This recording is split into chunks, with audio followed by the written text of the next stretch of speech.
So, hi, Terry. It's so great to have you back on the podcast. Hi. It's nice to be here again. And to have you for this topic in particular is really special. This, of course, we're discussing today AI, artificial intelligence, specifically from the viewpoint of herbalists and herbal education.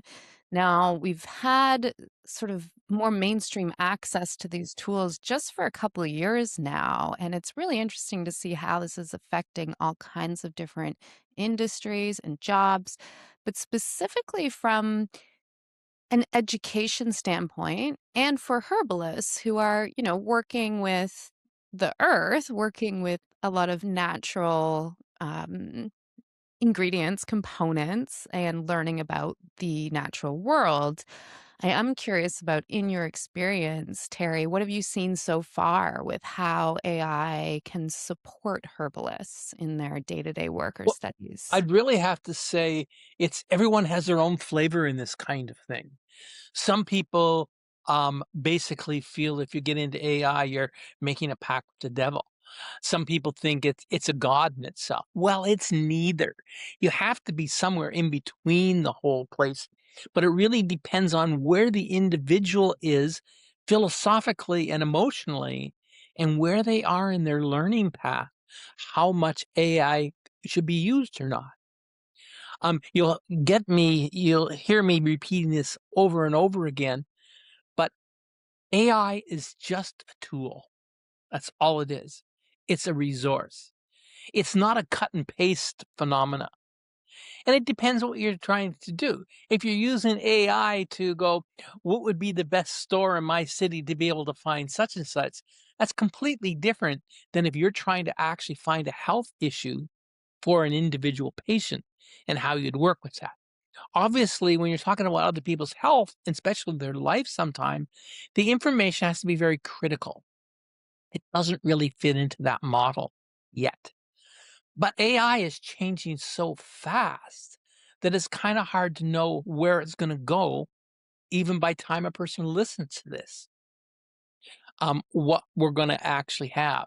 But I really have to say that as a person gains experience, it's very beneficial. So it has to go through a filter of something. Now, myself, I use AI quite a bit in the writing of the courses, looking at the resources and stuff like that, of being able to do that. And I find that very useful, as it were. But I consider myself an expert because I've been doing it for over 50 years, both researching, seeing patients. I've literally worked on every level of herbology from manufacturing to growing it to et cetera, et cetera. So I can figure out where the goods and the bads are.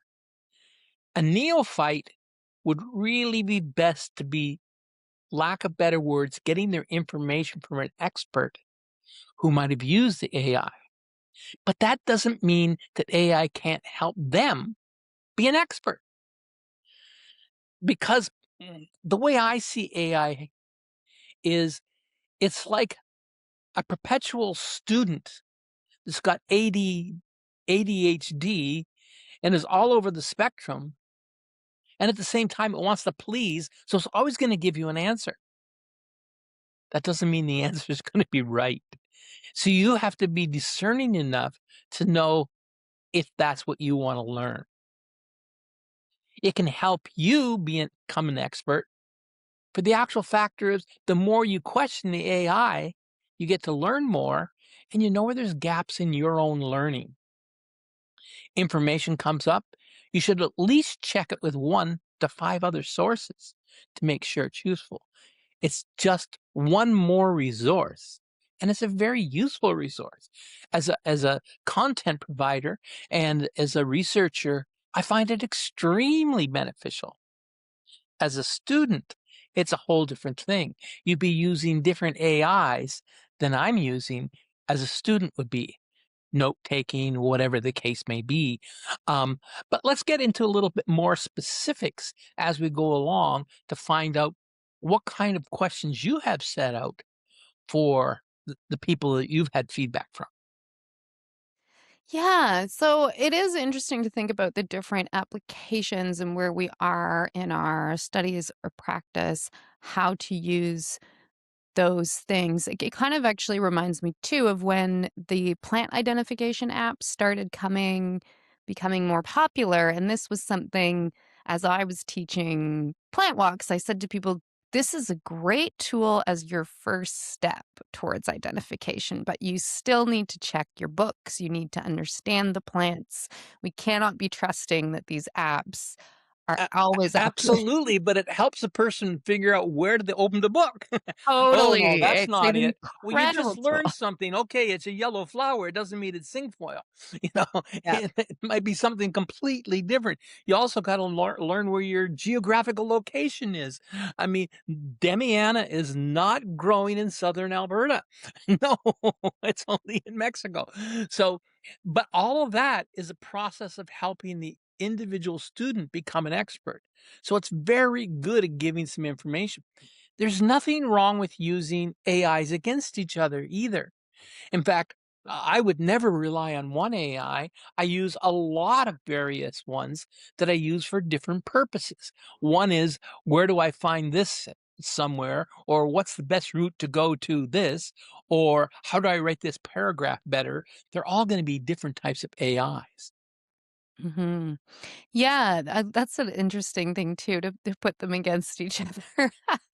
Oh, I To do come that up all the time.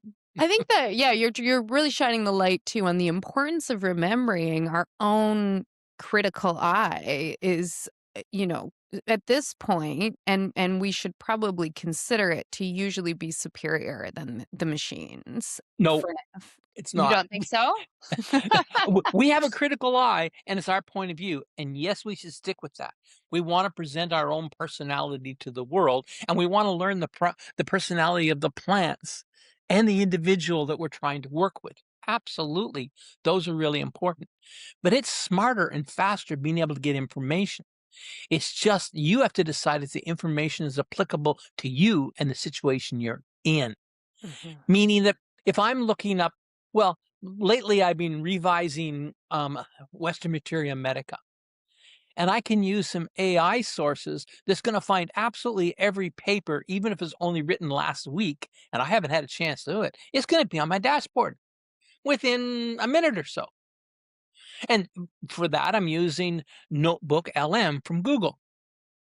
I can get it. I put a core of what I want to have there. So I've written the information in the first Materia Medica. I've cleaned it up a little bit, put it in there, and I use that as an example. Then I might go out to one or two other AIs and say what they have to do it, put them all in my notebook, and then let it go out and find the next 10 to 50 references.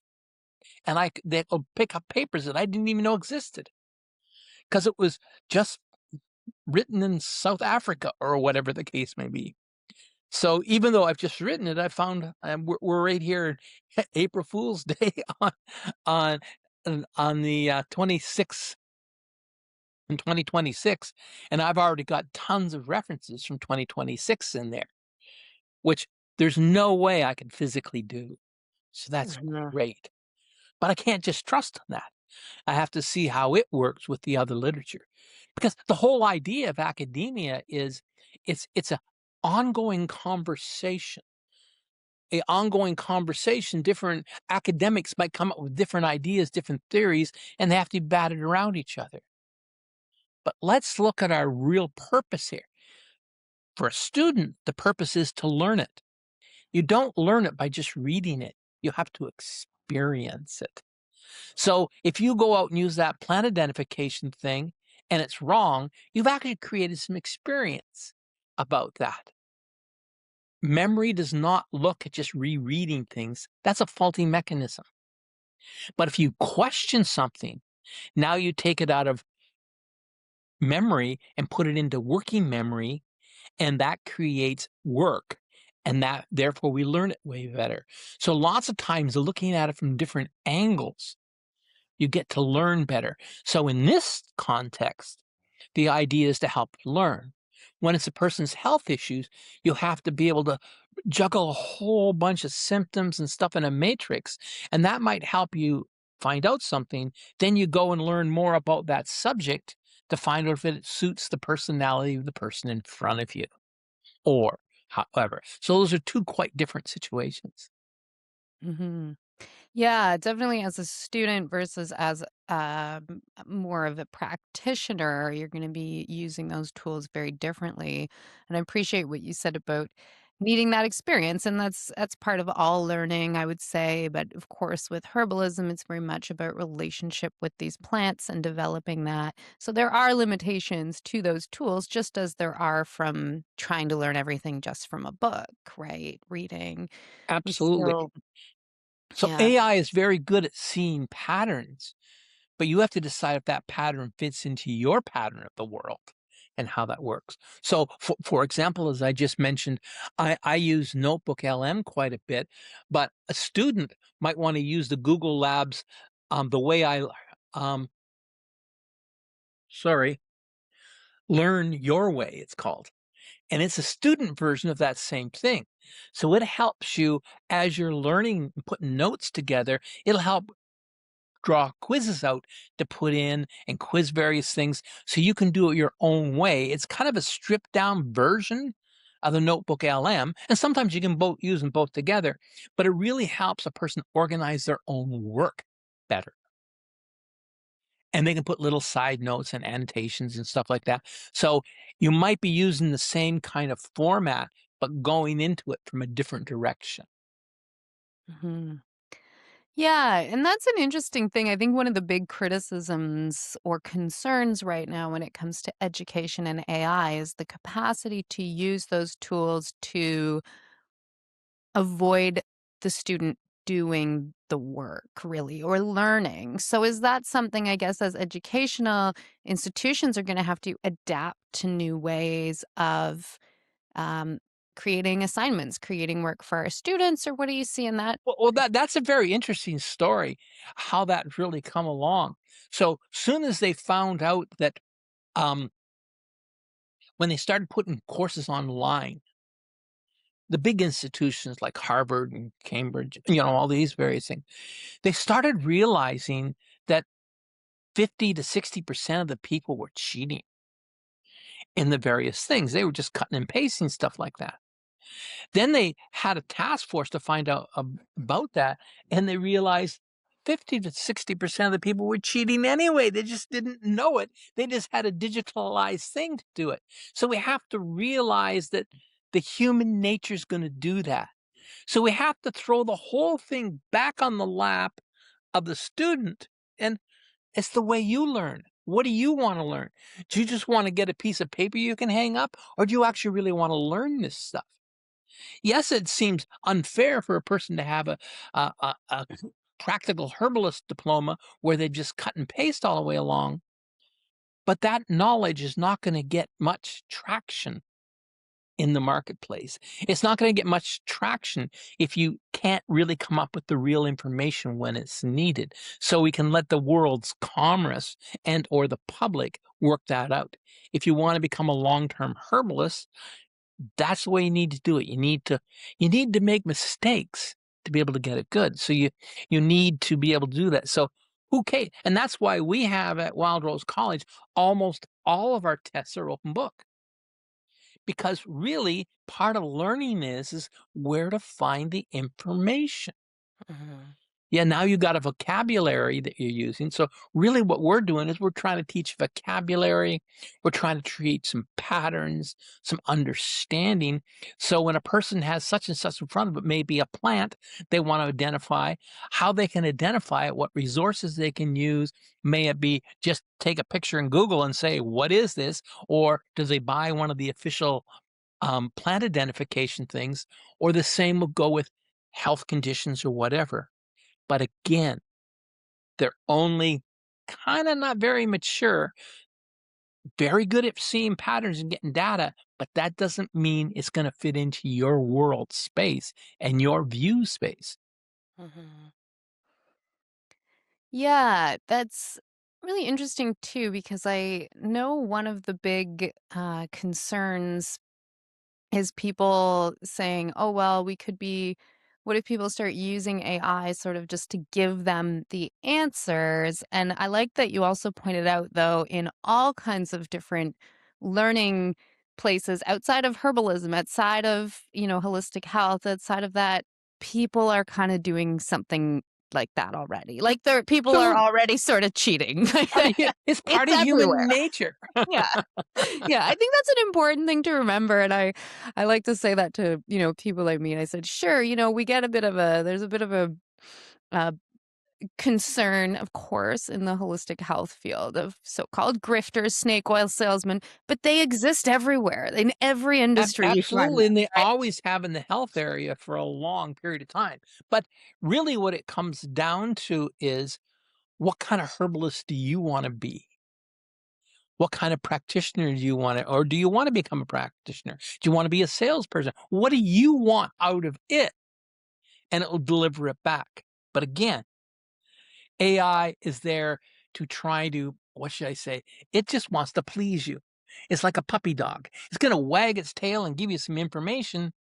It might be right, it might be wrong, but you gotta also remember it's got ADHD. So it's gonna give you something.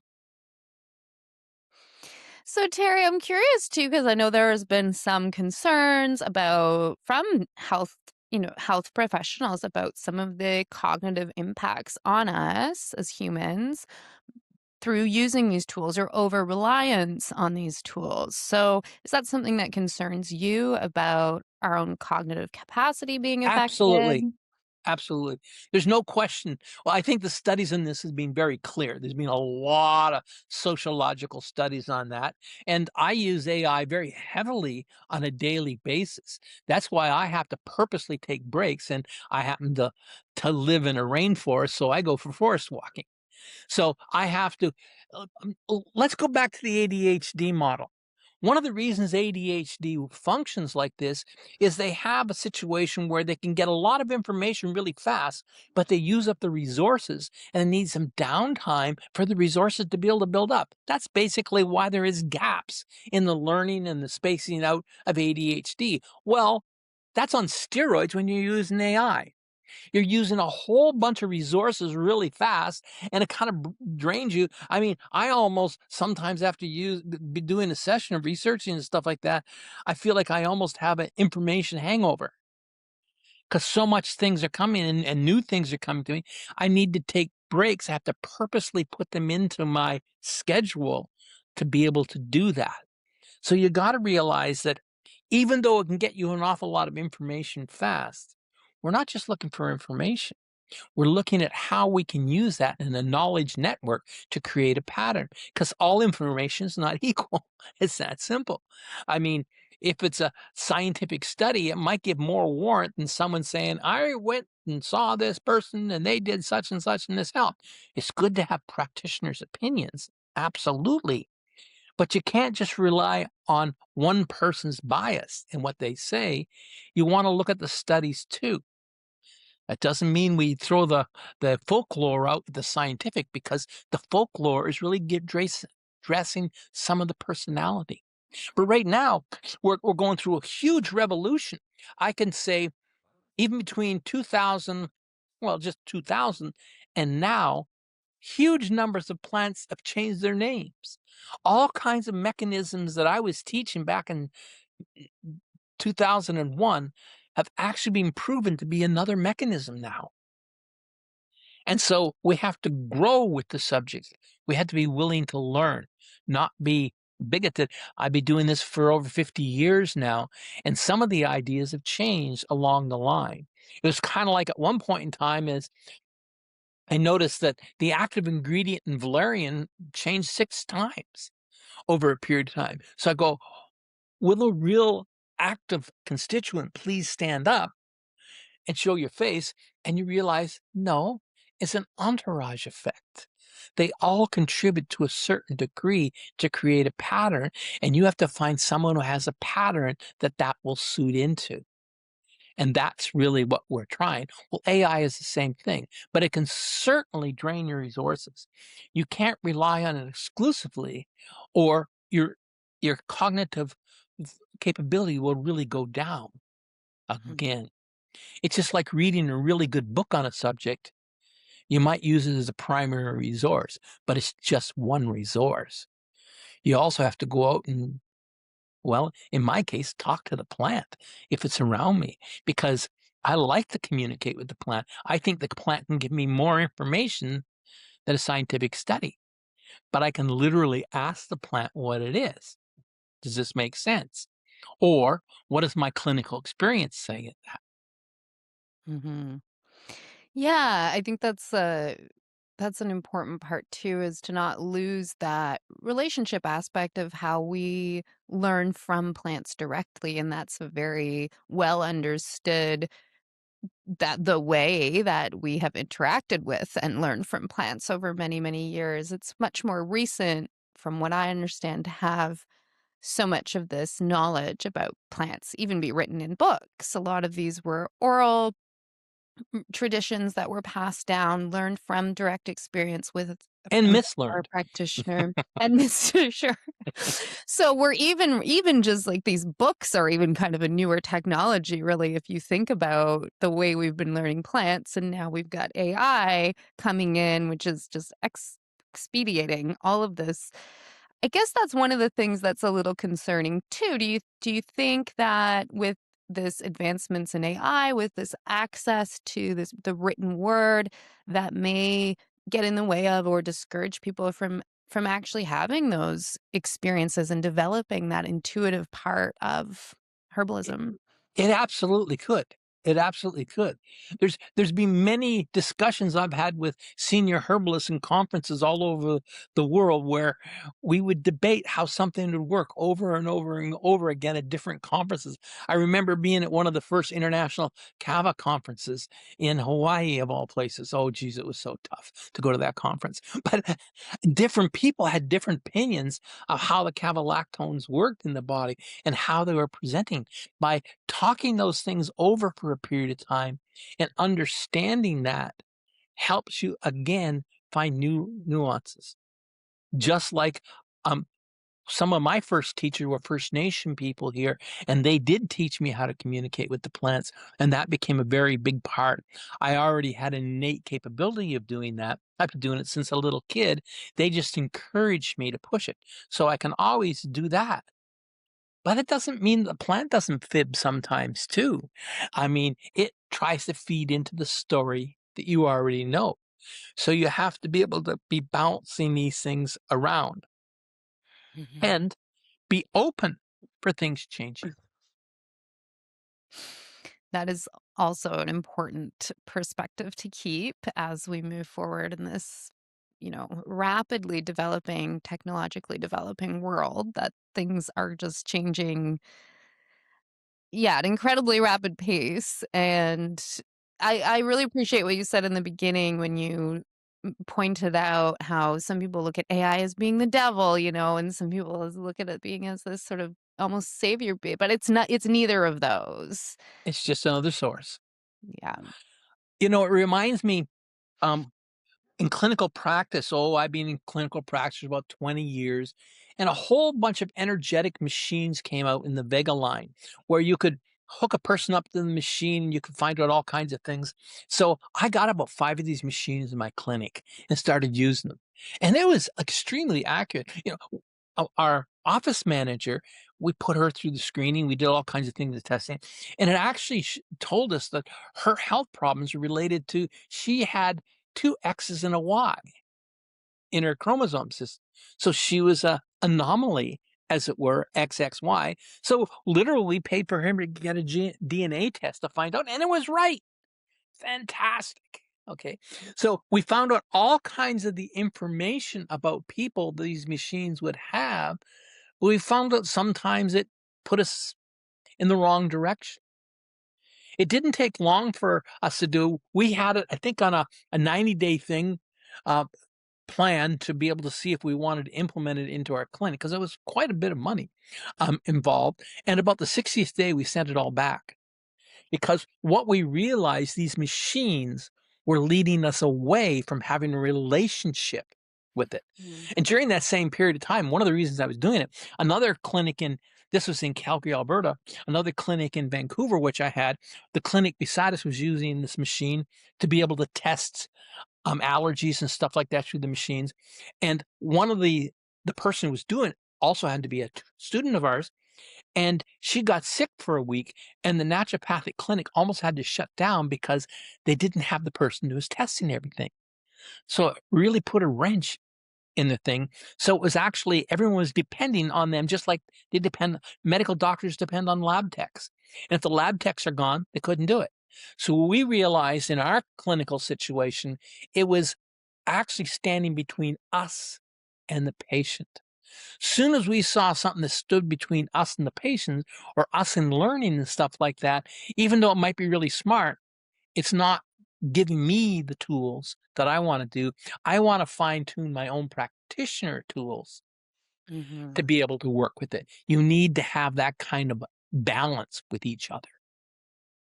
AI can be very easy. So some people can get addicted to, should I say, some people can get addicted to cheating with it. So they do that because it makes everything faster and they can spend more time playing their video games. Um, and if that's the case, then maybe you shouldn't go near it. If That that's is not the case, Yeah, and that's a good important part to remember too about that sort of morality piece of AI or whether it's good or bad. Well, it's how are we relating to it? The same with all of our exactly. our substances and our video Yep. games. Like Yep. anything can be done in excess or taken to Mhm. the extreme. Right. I am curious too, though, Terry, as you're talking about that and about actually in practice, as a practicing clinical herbalist, what are some hard limitations when it comes to using AI versus things it could really help with? I wouldn't trust at this point to say, oh, here's my client, here's their issues, give me a plan for it. Well, To me, that I haven't been in clinical practice on a regular basis for, about 10 years now. So, and AI has really been a product of past that 10 years. So I haven't really had an exact uh, uh, opportunity like that. But at the same time, I did have opportunities like these machines that were very similar. Now, I still do see the odd patients for special reasons that I see them. And I have taken their symptoms and put them into AI phenomena again to give me a look at what are some of the possibilities. And that's all it should be. Again, it's like I've got this. I go up to a colleague and I say, I got this patient's got such and such, such and such, such. You got any ideas? So you can use AI, but not in a clinic, not in the actual thing. Okay, just type your symptoms into here and AI will spit something out. Okay, that means I'm going to give you this, going to give me a formula and stuff like that. That again is not what I consider herbal medicine. That is having a ghost in the machine, a black box that tells you what to do. But if I take that information when I'm trying to research because I can't figure out exactly what's going on with a person, and I have done this exact example with homeopathy.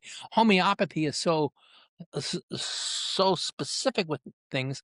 For many years, I used computer programs to put symptoms in, and the homeopathics would create the Rubicon that would actually give me the Rubik that would literally give me the information.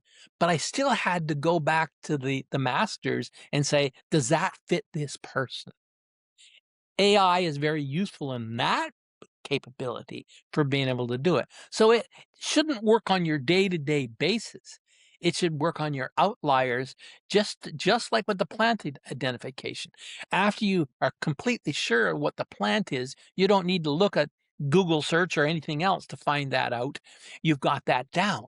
But when you're not quite sure, is this, I think this is a yarrow, but it's yellow. Yellow, isn't it? No, maybe it's a tansy. Oh, no, no, there is such thing as a golden yarrow.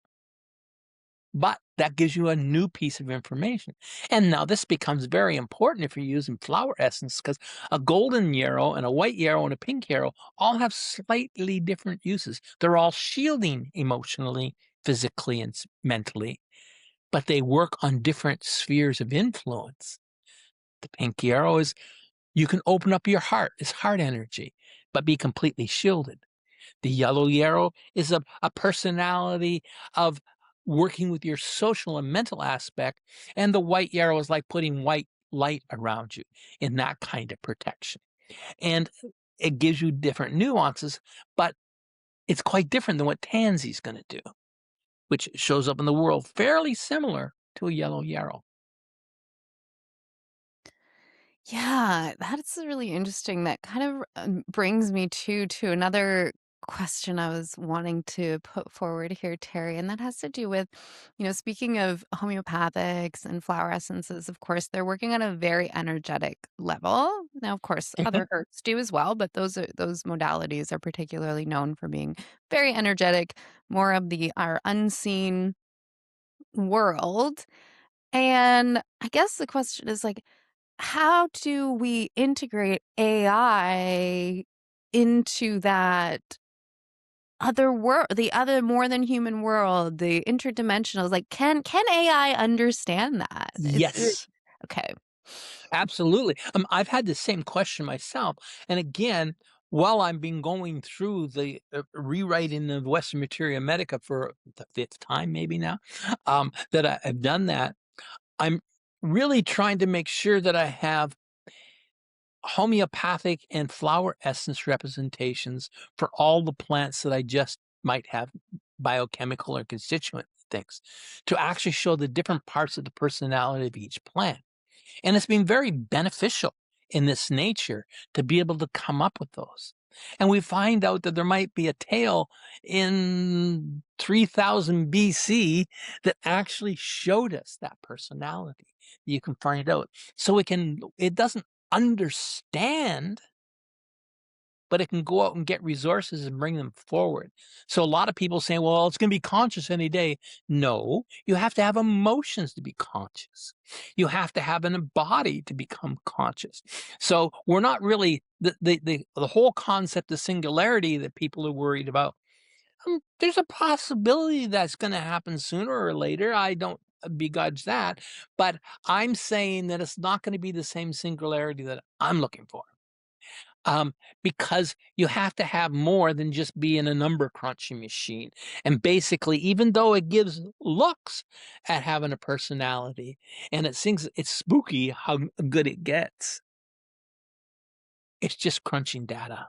It's basically a really super huge actuary table that coming up with probabilities of what you want to hear and what it's found out there. Right. Yeah, that's something to think about too as I've seen lately a few stories about the is it the Claude, I think, one of these models that's Yeah, yeah, starting it's very to good.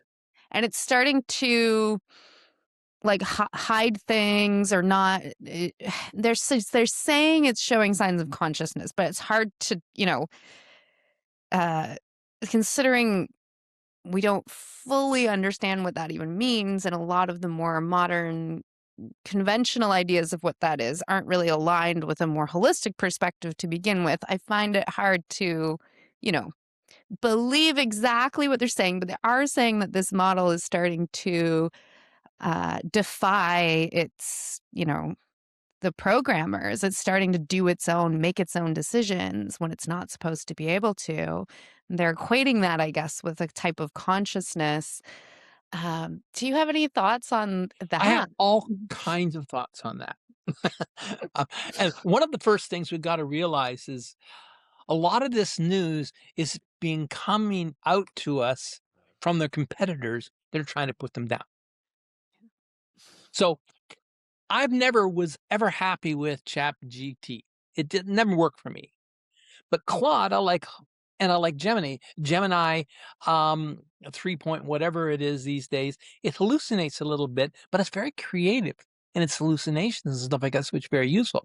But I'm using Claude way more than I would use any of those for those mundane questions. Now, I'm almost always using something like Perplexity because it gives me references of where the information has come from. I like a scientific referencing with things because it gives me a little bit more confidence in it. But an awful lot of various companies are trying to give a hand up. Now, with the Claude, as you might or might not know, the US government tried to hire large amounts of it to be able to spy on people all across the United States, and they turned it down, but ChatGPT decided to go for it because this is a couple $1 billion contract.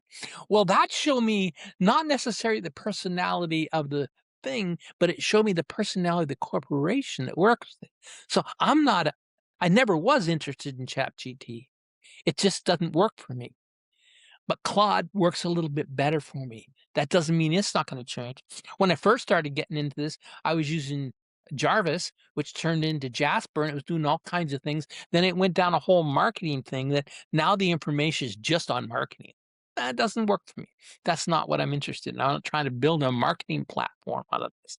So as these things evolve, different people at the helm of these companies, they're gonna change along the line. So that's one of the things. But you're quite clear. Do we understand what consciousness is? Well, this has been even when I was in university, I took courses on the philosophy and the science of mind and what that represented between mind and brain and stuff like that. So it's been a real interesting. Michael Collin, he just came out with a new book. I don't even remember what the name is, but I'm going through it right now.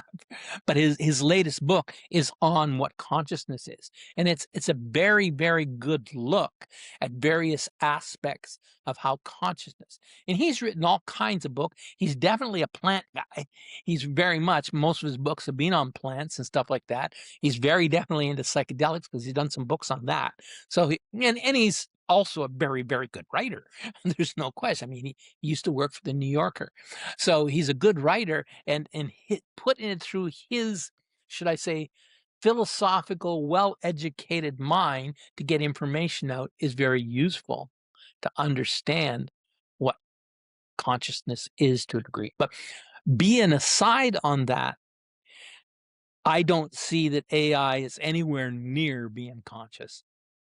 It just doesn't tick the right boxes. It's a number cruncher so far. And yes, in fact, there are 3 organizations right now that I know of that are literally saying you can't be conscious unless in your body. So let's put it into a robot and see. And so there are at least 3 groups that are trying to figure out if that works right now. Hmm. Yeah, that is interesting. It seems like the the idea of AI becoming conscious in from the folks who are, really worried about that seems to still be coming from that biomechanical model of Yes. consciousness arising due to matter existing, whereas some of the older or more holistic perspectives of consciousness are the opposite, really, that consciousness creates matter. So in that And way, is I it I also live kind I of live deeply into that latter camp, so I'm always suspect when the other one. And a robot's not bio, it's mechanical completely. So yeah. it doesn't have that life essence.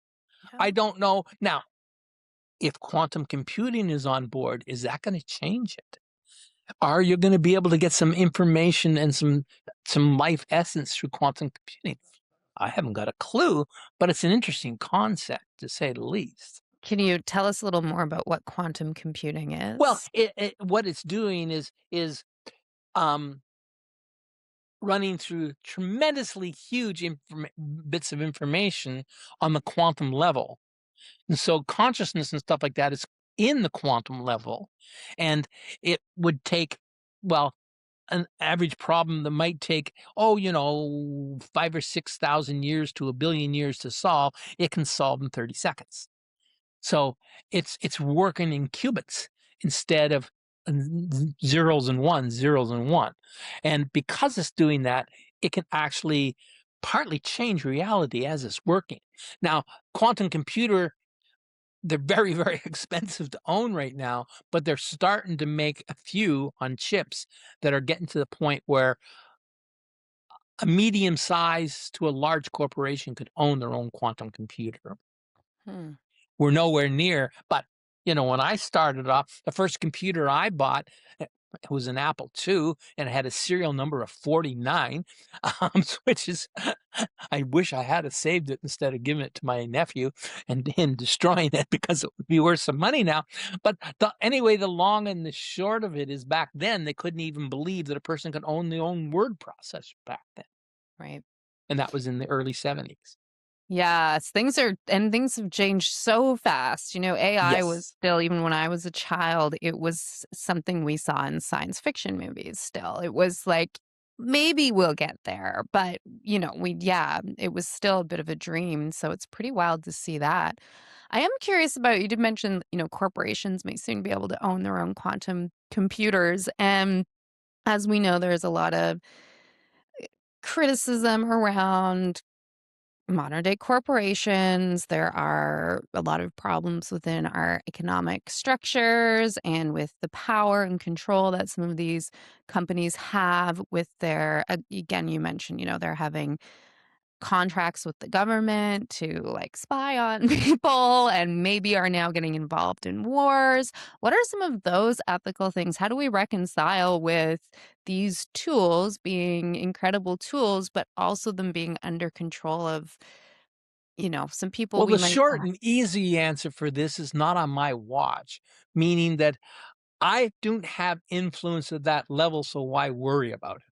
That's a cop out, I realize, but it does happen that way. There's always going to be bandits out there. There's a certain percentage. It's a very good example of in southern China when the United Kingdoms or England took over Hong Kong and that area there, and they had to police it. There was 13 tongs or major gangs in southern China. And so the British commissioner decided to take the strongest of the gangs and make them the police force.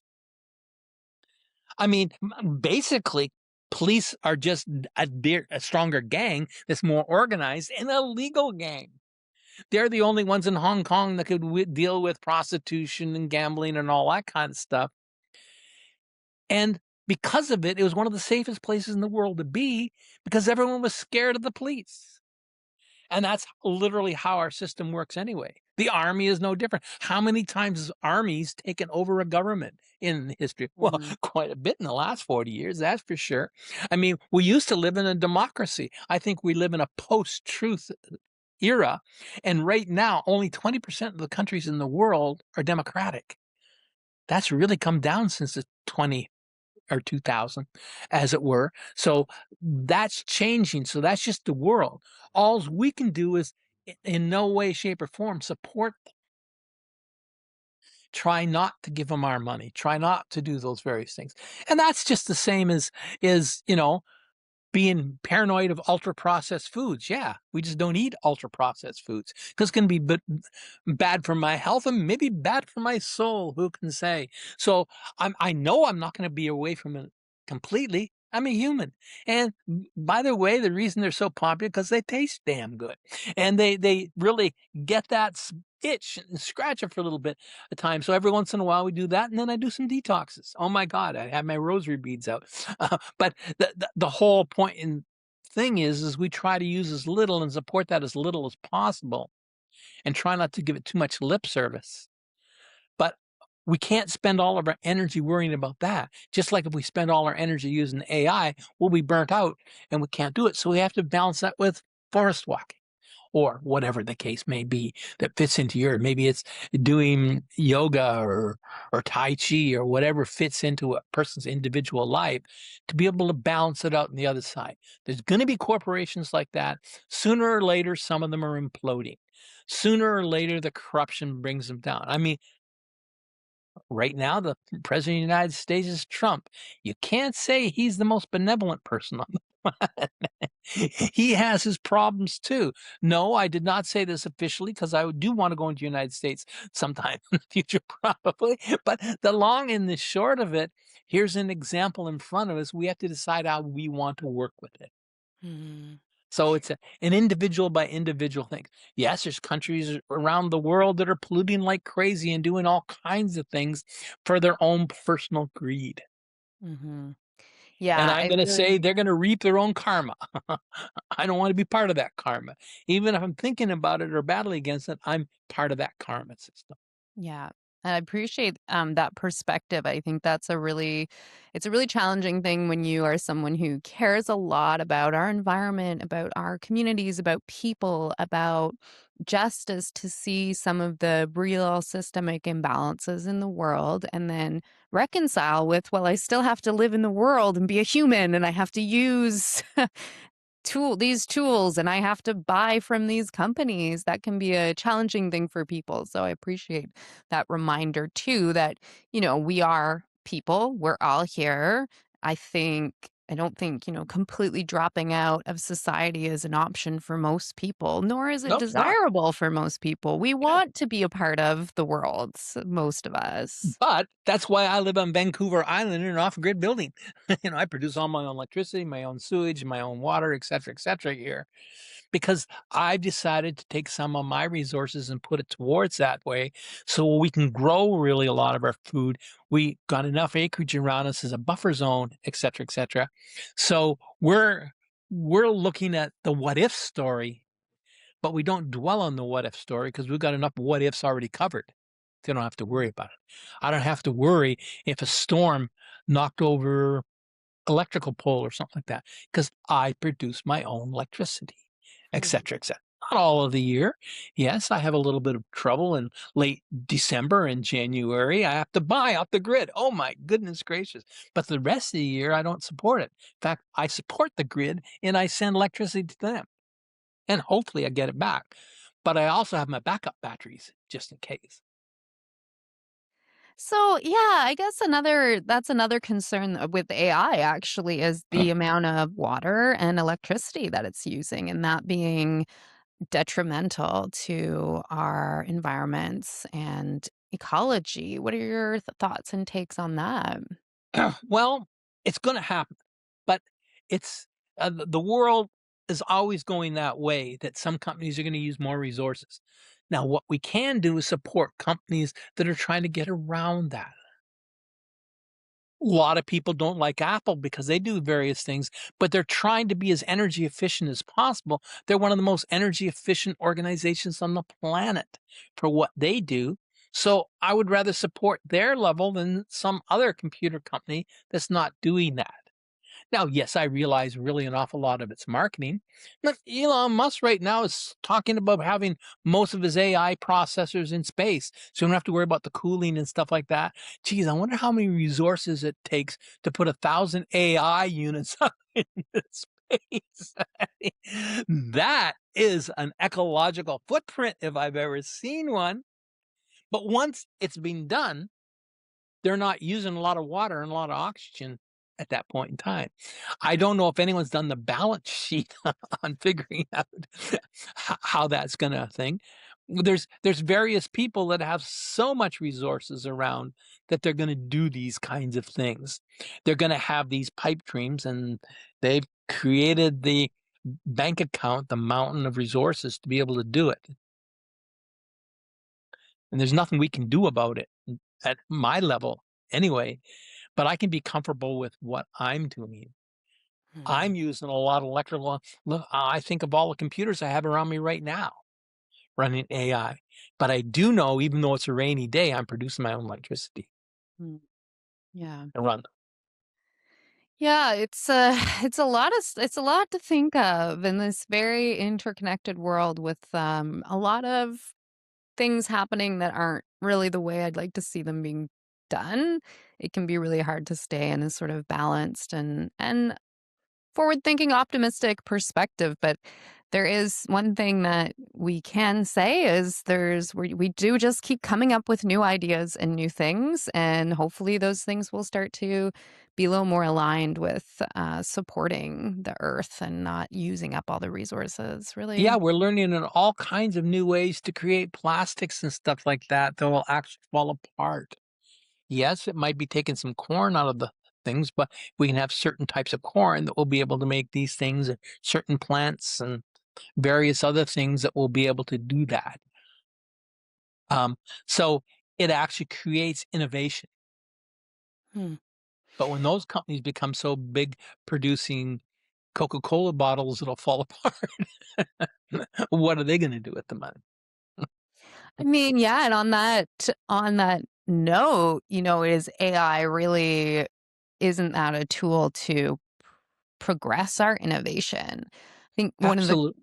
one of the concerns is that, oh, it's just gonna start doing all the things that humans do, but I don't think that's actually accurate or true. And as a tool, it can be helpful. What if it can do all the mathematical, equations to get us to the next step of figuring something out? Well, it can. It's just a matter of who creates the prompts and who creates the questions and who ends up getting the answers to those questions that can actually move the ball forward in the 3D planet that we live on. Mhm. Yeah. And so intrinsic, just like money, money's not good, money's not bad. It's an energy of transfer. That's all it is. It's how you use the money. Well, AI is no different. It's not good, it's not bad, it's how you use it. And if you put in your prompts, and so the prompt is the king or queen of the whole thing, how you do it. So when I do prompts, I always put a phrase in at the end and check yourself 2 times. That means I'm going to get the answer in 2 seconds instead of 1 second. Okay, I might get bored during that 1 extra second, but who cares? Just kidding.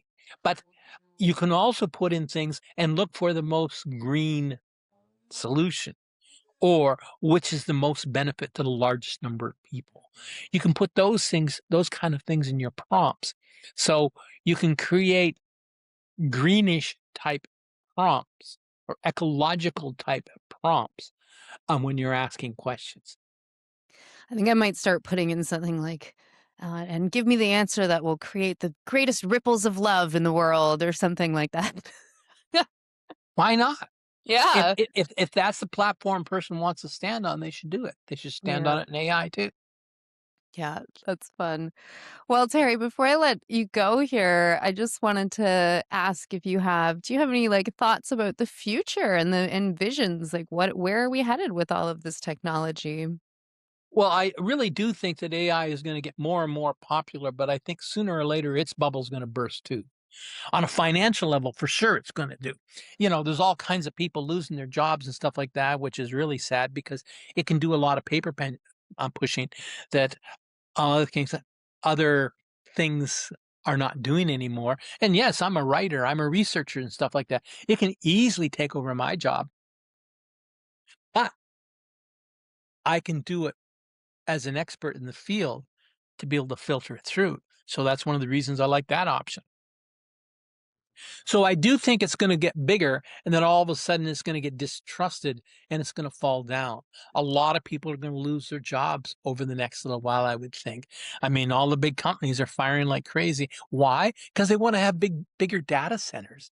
Because, it's all comes down to whose is bigger.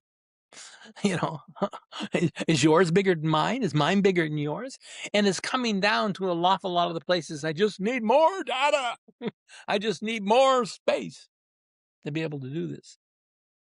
And we have to figure out how much resources. Yes, it would be useful if we could limit the amount of resources that AI could take out of the system. It would be useful to have legislation like that if possible. But would people pay attention to it anyway? I doubt it. Mm. They would Well, just move jurisdictions. I would definitely say, Terry, no AI could do your job as a herbalist, as one of our elders in this community, and someone that, I know so many of us have learned from and look up to, and would never imagine that you could be replaced fully. Oh, thank you. Thank you very much. Well, this has been such an interesting conversation and has left, oh yeah, it's been a just really open because we don't know what's gonna, happen. Everything's moving so fast. I really And we appreciate don't know the about a time. lot of things in our life. We don't know if we're gonna have a storm in the next little while, even though I'm having one right now. But, you know, we can't forecast the weather. Do you think we're gonna forecast the AI consciousness in the next 5 or 10 years? I mean, it's changed so much in the last 10 years that it's astronomical. There's nothing wrong with surfing that wave as it's going along, but don't think that you might not have to change waves along the line. Mhm. Yeah, that's a good reminder too for anyone who's feeling kind of anxiety about this stuff, because I know that is a feeling that is out there. Well, Terry, always such an absolute honor to get to chat with you. I appreciate your time today. Thank you so much. Okay, dope. Well, See you next time when we have another reason to do a blog together. Oh, I can think of a lot of reasons, so I'll be in touch soon. Okay.